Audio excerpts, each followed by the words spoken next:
I think adults should know that when children are grieving, they don't have to have all the answers, and they don't always have to fix it for the child, and they can ask for help too. What I like to tell parents about their children is, first of all, they're not small adults, and they're people, and they need to be considered as people and given the same kind of considerations that we all like to have. And I think the biggest thing is to listen to what they're saying when they're saying it and be able to deal with them at that time in the vein in which it's given. That's the time you have to deal with it, because children are not linear. They're random access. They'll be very intense on the issue now, and 5 minutes later they're very much into whatever else, video games, music, playing with their friends, reading, watching television. So you have to relate to them in little bits and pieces at the time that they're ready to deal with it. That's really tough for us as parents, because we have other issues at the same time, and you have to be ready to invest that time when they're ready for it. And that's probably one of the toughest things you can do, because life doesn't work in a nice linear pattern either, and it's difficult enough just for the two surviving parents to talk to each other, much less to talk to a child about these issues that we never wanted to talk about in the first place. And so it takes a concerted effort, and it takes a focused effort to be able to deal with a child's needs at the time that they need them. When the children would start grieving, I would cry for hours and hours, and they would cry for 5 minutes.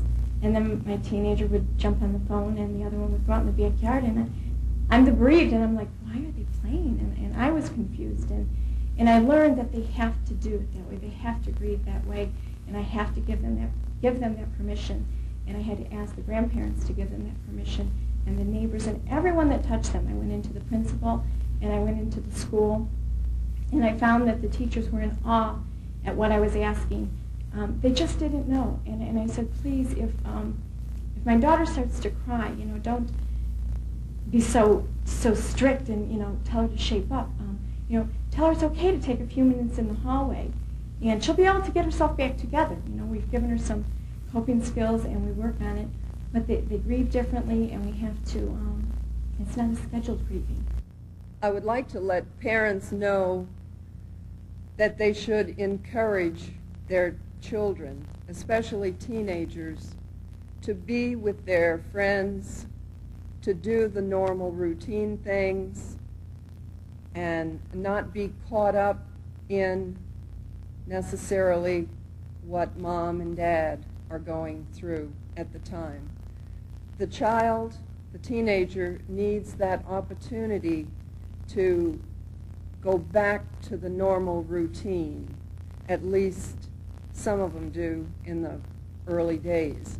They need that normalcy in order for them to start coping. And parents need to realize that just because the child wants to go back to school or wants to do certain things, that does not mean that they are not grieving. That means that it is their way of coping. It's important to realize that just because a child has experienced grief, that it doesn't change the developmental cycle that they're in. And which means that if they're in pre-adolescence or adolescence, they're going to do what pre-adolescents and adolescents do. But that doesn't stop them from also experiencing the bereavement, the mourning, and the grief that's associated with it. Children who experience these types of losses also experience a great deal of betrayal, a sense of failure of parents and the system to take care of them in the way that they should have been taken care of. So it's important that adults acknowledge this and don't pretend with the child that what's happened to them has not happened, because it has. And what they need from you is honesty. They need to know that you believe that something very bad has happened in their world. Since the children I work with are those who've experienced homicide, I would say the most important thing that they need to know about these children is that not only are they bereaved, but they're traumatized and they're victimized. They kind of have a threefold complication that they have to work with. and that these children are prone to complicated mourning, and that this complicated mourning for these children is not abnormal. It's actually normal grieving for the circumstances and the uniqueness of the type of bereavement that they've experienced. They're not special, just unique. And so I believe that it's really important to tell these children that a bad thing has happened in their world, and that somebody bad did something real terrible to someone that they love, that they're not responsible for it, nor are their parents, but that there isn't anything in their environment that caused this to happen, and that the person that's solely responsible for the death is the murderer. It's important to talk to these children honestly, openly, to allow them to ventilate, share their emotions and their feelings without any guilt being placed on them whatsoever.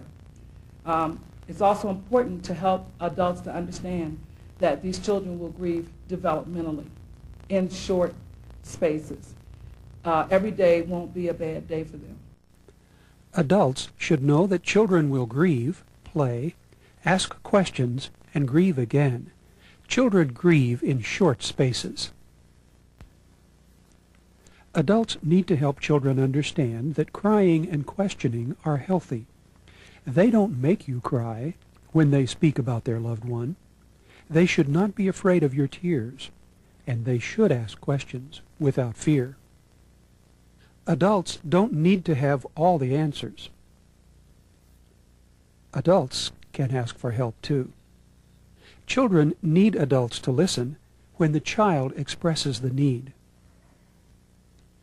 Children need the security of normal structure. They need to be with friends, to attend school, and to be active. Children need reassurance that they did not cause the death. Children, teens, and young adults need affirmation and support from adults. Adults may need to advocate for their grieving children in the school and by helping teachers, pastors, friends, and other family members understand the grieving child's needs.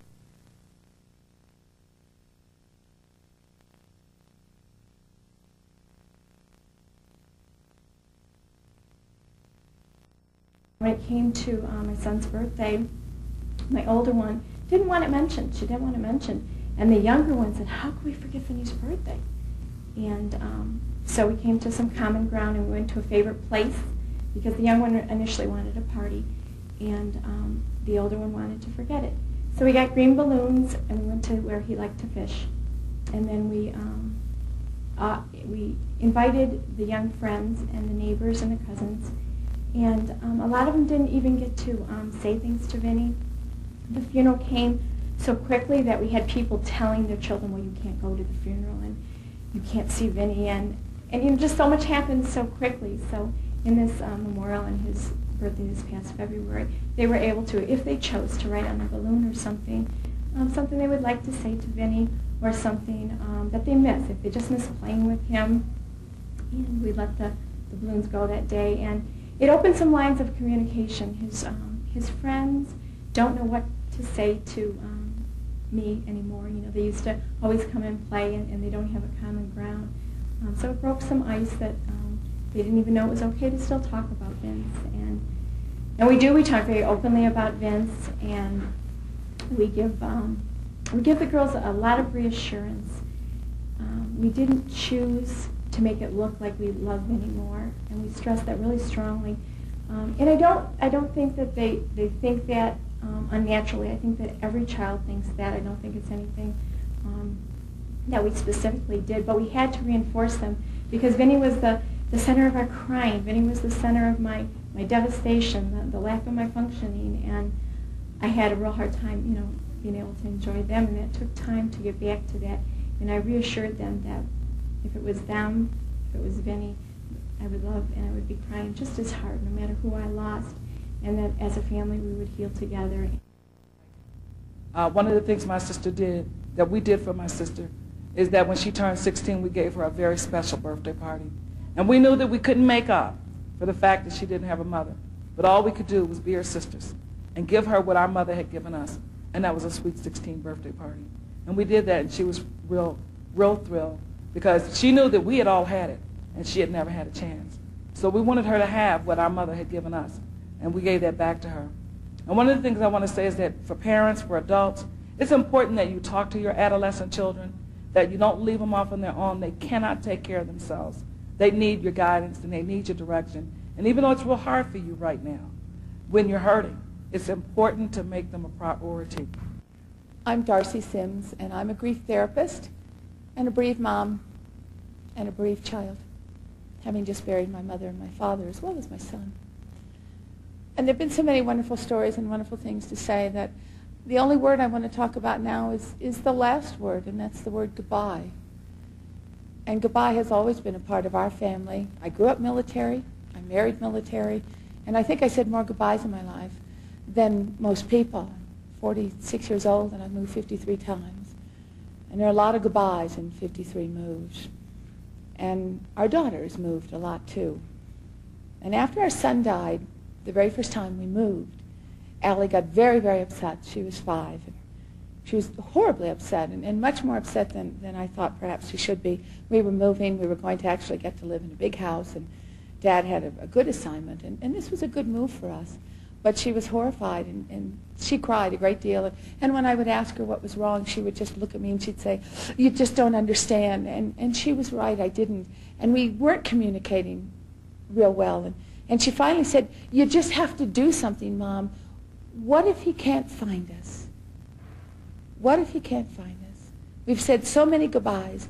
And I finally said, "Who are you talking about?" And she said, "Well, Big A. What if Big A can't find us? We're leaving, and we're leaving him. And I don't want to. And what are we going to do?"